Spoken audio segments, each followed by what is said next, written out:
Welcome back, everyone. I'm Dr. Khan, and today we're diving into the hidden architecture of the chest.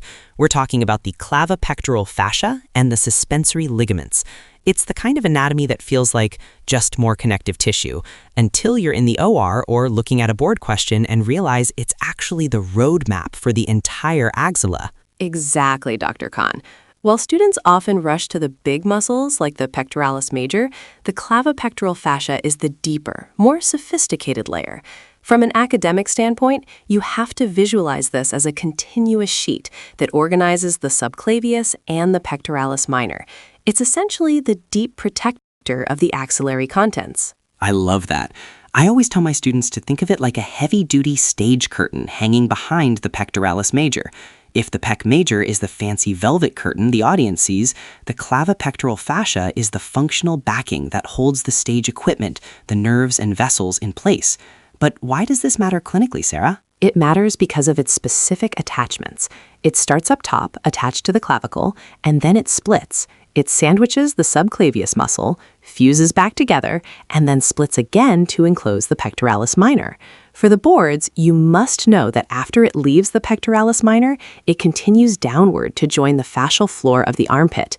This bottom portion is what we call the suspensory ligament of the axilla. The suspensory ligament. That's a great clinical hook.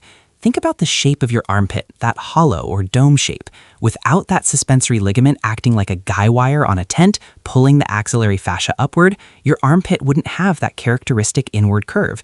It would just be a flat transition from the arm to the chest. That's a perfect analogy. And because it maintains that dome, it creates the space we call the axilla. Now, let's get into the high-yield board gold. There is a specific part of this fascia between the subclavius and the pectoralis minor called the costocoracoid membrane. Dr. Khan, what's the big question they always ask about this membrane? Oh, they want to know what's punching through it. I imagine it like a wall with 4 specific mail slots. If you're a surgeon or an ER doc, you need to know what's coming through that fascia so you don't accidentally nick something. Why does this matter clinically? Because these structures are the lifeline to the limb. Sarah, give us the precise list. You need to memorize these 4 structures: the cephalic vein, the thoracoacromial artery, the lateral pectoral nerve, and the lymphatic vessels. A common mnemonic is CAL: cephalic, artery, lymphatics, and lateral pectoral nerve. If a question asks what is superficial to the clavipectoral fascia and then dives deep, or vice versa, this is your list. And let's look at that lateral pectoral nerve for a second. Its name is actually a bit of a trick, right? It sounds like it should be on the outside, but it's named for where it comes off the lateral cord of the brachial plexus. It has to pierce through that clavipectoral fascia just to reach the deep surface of the pectoralis major. If you're doing a breast implant or a pectoral plap and you're the doctor of choice for that patient, you need to know exactly where that nerve is emerging so you don't leave them with a denervated wasting muscle. Very true.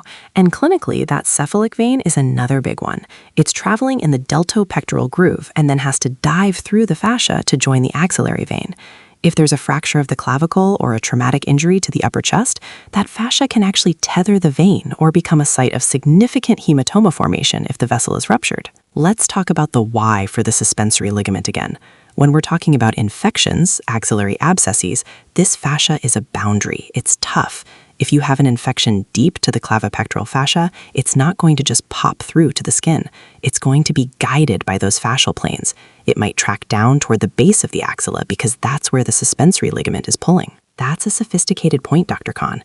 From a board perspective, they might also test the relationship between the pectoralis minor and the axillary artery.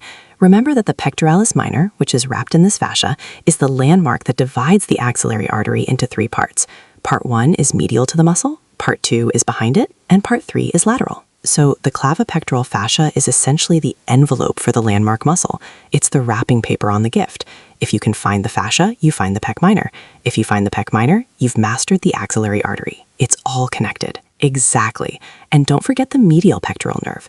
While the lateral pectoral nerve pierces the fascia above the pectoralis minor, the medial pectoral nerve actually pierces through the pectoralis minor itself and its associated clavipectoral fascia to get to the pectoralis major. It's like a complex highway system. To summarize for the clinicians out there, the clavipectoral fascia isn't just stuff you cut through. It's the structure that encloses the subclavius and pec minor, it forms the suspensory ligament that gives your armpit its shape, and it acts as a gatekeeper for the cephalic vein and the lateral pectoral nerve. And for the students, focus on the big four structures that pierce the costocoracoid membrane.